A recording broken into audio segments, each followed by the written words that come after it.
Terkait perkara ini nanti sekarang sepenuhnya ada di penuntut umum pada Kejaksaan Negeri Jakarta Pusat, dan penuntut umum mempunyai kewenangan 20 hari ke depan. Juga rekan-rekan media yang saya hormati, pada kesempatan siang ini baru saja hari ini telah dilaksanakan penyerahan tersangka dan barang bukti terkait dengan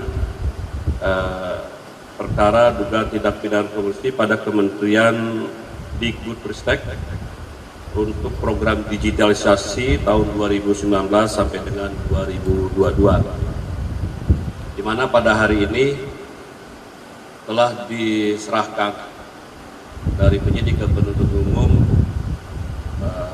ada 4 berkas. Yang berkas pertama atas nama Mutias selaku KPA, terus Ibrahim Arif selaku karyawan konsultan juga, terus Dr. Nasri Wahyu Ningsih dan Saudara Nadiem Anwar Karim. Terhadap keempat tersangka ini sudah saat ini sedang dilakukan penelitian oleh penuntut umum. Berikut juga barang buktinya. Terkait perkara ini nanti sekarang sepenuhnya ada di penuntut umum pada Kejaksaan Negeri Jakarta Pusat, dan penuntut umum mempunyai kewenangan 20 hari ke depan. Yang nanti mungkin dari kami cukup sekian. Apa ada pertanyaan?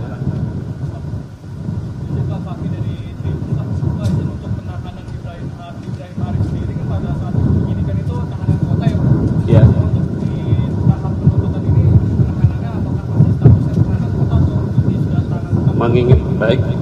Mengingat kondisi yang bersangkutan masih belum secara pulih, penuntut umum juga akan melakukan penahanan tahanan kota. Silakan. Pasal yang didakwakan ini subsidiaritas pasal 2, primer pasal 2 ayat 1 Undang-Undang Tipikor, dan subsidiarnya pasal 3 Undang-Undang Tipikor. Yang jelas kurang lebih di atas 1 T. Masih sama seperti yang penyidikan atau seperti apa, 1,9? Ya, nanti di dalam dakwaan nanti diinginkan secara rinci.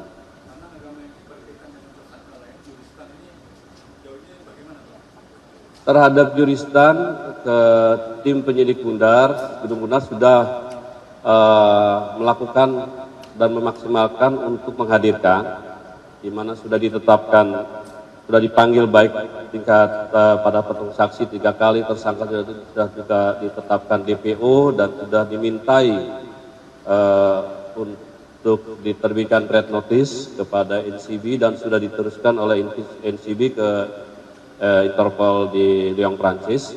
Kita sedang menunggu hasil improve dari Interpol pusat di Prancis. Penyidik sudah tetap memantau meskipun red notice belum diterbitkan, dan penyidik juga berkoordinasi dengan satker-satker terkait.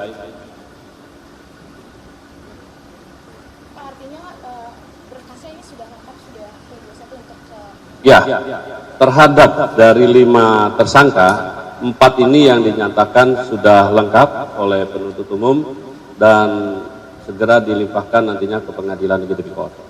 ke pengadilan Tipikor. Ya. Sudah menunggu juristan tadi ya Pak, berarti ya?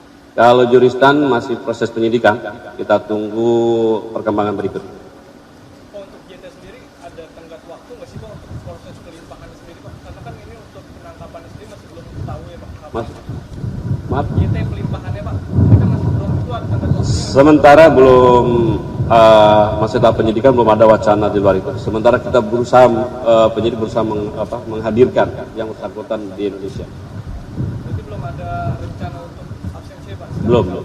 Sampai saat ini belum. Pak, untuk Ibang kenapa ada perlakuan yang berbeda Pak? Yang bersangkutan sakit. Ada surat keterangannya, ada itu, rekam medisnya ada. Cukup? Pak, boleh soal lain Pak? Boleh, silakan. Soal yang bukan perkara korupsi yang di Petral itu Pak, yang penyidikan Oktober kemarin. Baik. Itu tempus perkaranya kapan ya Pak? Baik, terkait dengan penyidikan dalam dugaan TPK di Petral, memang Kejaksaan Agung sudah menerbitkan sprindik terhadap penanganan perkara tersebut. Periodisasinya dari 2008 sampai 2015. Ini perkara baru atau pengembangan dari kasus sebelumnya Pak? Karena kan memang Baru itu. baru ya Pak? Baru. Terkait koordinasi dengan KPK Pak, karena kan beririsan ya Pak? Kita sedang melakukan koordinasi dengan tim dari KPK. Untuk kerugian negara sendiri apakah sudah ada sampai? Belum. Masih proses. Cukup ya? Konfirmasi satu lagi Pak, di kasus kelompok ini Pak, dari Kejaksaan sendiri benar nggak sih Pak lagi mendalami terkait adanya investasi Telkom ke Goto ya? Terkait investasi Telkom ke Goto masih dalam tahap penyelidikan. Ini masih sifatnya masih tertutup. Berarti sudah dilidik ya? Penyelidikan. Oke, makasih banyak ya atas perhatiannya. Wabillahi taufiq wal hidayah. Assalamualaikum warahmatullahi wabarakatuh. Salam.